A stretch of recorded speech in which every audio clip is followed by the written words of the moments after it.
On va voir dans cette vidéo comment sauvegarder son site. Donc nous avons, lors d'un précédent tuto, créé un site chez l'hébergeur Hostinger, qui est un hébergeur gratuit. On lui a donné cette URL là, ce nom de domaine là, qui est un sous-domaine. C'est pour ça qu'il permet d'être gratuit. Voilà, donc pour sauvegarder son site, on a plusieurs options. Soit on passe par le panneau d'administration, le cPanel de Hostinger. Donc on a vu tout à l'heure quand on a installé qu'il y a ici tableau de bord. Voilà, hein. Vous découvrirez cette interface dans le tuto d'installation gratuite de WordPress chez un hébergeur avec l'auto-installateur. C'est dans ce tuto là qu'on a découvert cette interface. Donc dans ce cPanel Hostinger, on retrouve différentes choses, dont sauvegarde. Voilà, on retrouve aussi des accès à la base de données. Si je clique sur sauvegarde, fichier localisé sur le serveur de sauvegarde. Pour l'instant, je n'ai pas de sauvegarde. Je fais générer une nouvelle sauvegarde. Important. Veuillez, s'il vous plaît, noter que votre sauvegarde actuelle sera remplacée par la nouvelle. Soyez donc sûr d'avoir déjà téléchargé votre sauvegarde actuelle sur votre PC. Êtes-vous d'accord pour remplacer votre sauvegarde actuelle? Je vais faire oui.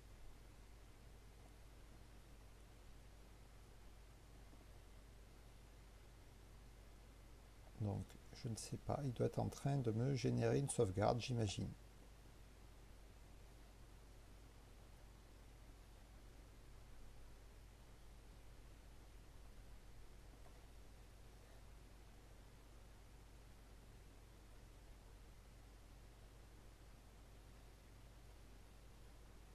Donc ça peut prendre un peu de temps, hein, puisque pour générer une sauvegarde, il faut extraire toute la base de données et l'exporter. Donc, selon les hébergeurs, la sauvegarde n'est pas forcément complète. Il se peut que ce soit une sauvegarde uniquement de la base de données. Donc c'est ce que nous allons voir une fois qu'elle sera finie de générer. Si c'est une sauvegarde uniquement de la base de données, il faudra passer par FileZilla pour sauvegarder tous les fichiers qui sont présents chez l'hébergeur.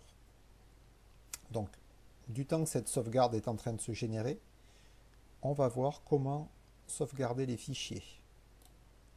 Donc, WordPress est un site dynamique. Un site dynamique, cela sous-entend que les pages web que l'on voit dans le navigateur Internet, dans Chrome ou Firefox, voilà, dans le navigateur, avec un site dynamique, ces pages sont reconstruites à partir d'une base de données. WordPress est un CMS, ce qui signifie qu'il y a tout le squelette qui est déjà créé et il suffit d'ajouter des articles, des pages, des photos dans l'interface d'administration de WordPress et elles vont se mettre en base de données, elles vont s'insérer dans la base de données. Donc, quand on veut sauvegarder un site dynamique, ce qu'est WordPress, il faut d'une part sauvegarder tous les fichiers système, le squelette du site, hein, ce qui fait le fonctionnement du site, et il faut aussi sauvegarder la base de données. Donc tous les fichiers système sont ici. Si je clique sur public HTML, je vois ici tous mes fichiers WordPress.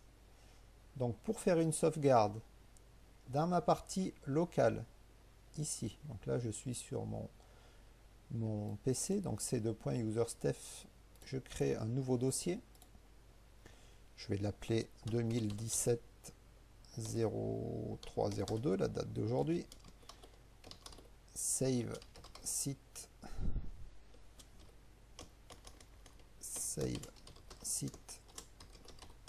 Hostinger, voilà, je fais OK.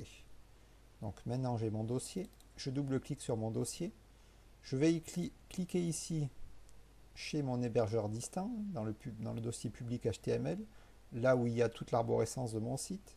Je fais CTRL A pour tout sélectionner et je fais glisser ici. Voilà, donc là, je vais transférer tous les fichiers WordPress qui correspondent à l'architecture de mon site, au squelette du site. Ensuite, il faudra aller faire une sauvegarde de la base de données. Donc cette sauvegarde doit être en train de s'exécuter ici, j'imagine, hein, il y a des petits engrenages ici. Donc je pense qu'elle est en train de s'effectuer. Donc selon les hébergeurs, le cPanel n'est pas le même. Les fichiers de sauvegarde ne sont pas les mêmes. Certains sauvegardent que la base de données, d'autres font une sauvegarde de tout le site. Donc pour ne pas être perturbé, mieux vaut s'habituer à faire la sauvegarde comme ici, par FileZilla. Et ce qui est également pratique chez les hébergeurs, c'est que généralement, on a un accès à PHPMyAdmin. Donc là, si je clique sur PHPMyAdmin, j'arrive sur cette page-ci. Si je clique ici sur Enter PHPMyAdmin,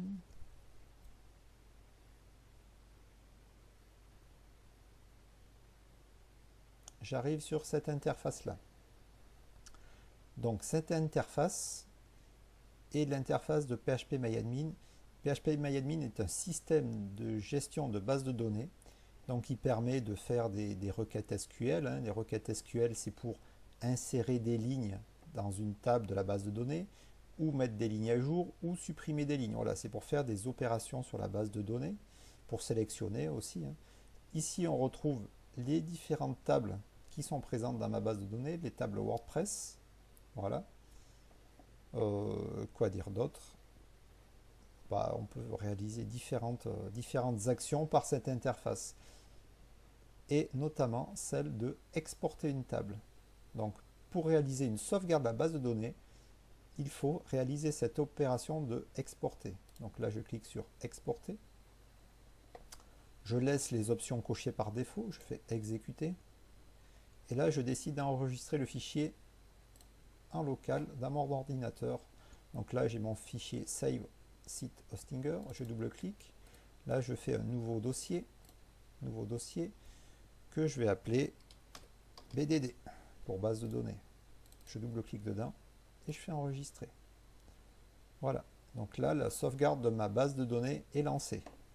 Je vais voir au niveau du transfert de mes fichiers.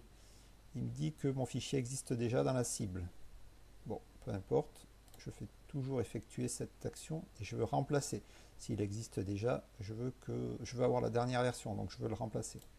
OK. Donc mon transfert reprend. Au niveau de mon export de la base de données, je peux aller voir dans mon fichier, dans mon dossier, pardon, BDD. Donc ma base de données est ici. Si je fais propriété, je vois que c'est un fichier .sql. Voilà, donc ma base de données est présente ici.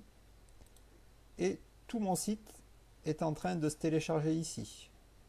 Donc dans mon dossier, ici, Save Site Hostinger, j'aurai bien tous mes fichiers système et toute ma base de données. Ma base de données ici. Donc ceci me permet, si l'hébergeur vient à planter ou si mon site vient à être piraté, cette sauvegarde me permettra de le restaurer.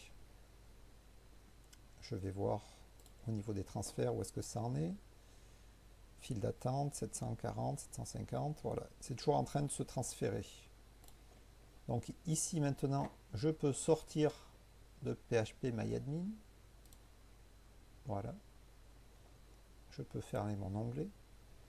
Et ici, liste des bases de données actuelles. Ok, je veux aller voir la sauvegarde. Est-ce qu'il a fini ma sauvegarde? Donc je vois qu'il y a 2 sauvegardes.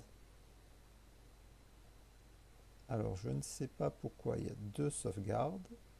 Est-ce que dans la première sauvegarde, il y a les fichiers, le site, et dans l'autre, puisque c'est un .sql, il y a la base de données, 12 mégas, 12 kilos. Je ne sais pas exactement ce qu'il y a dans mes sauvegardes.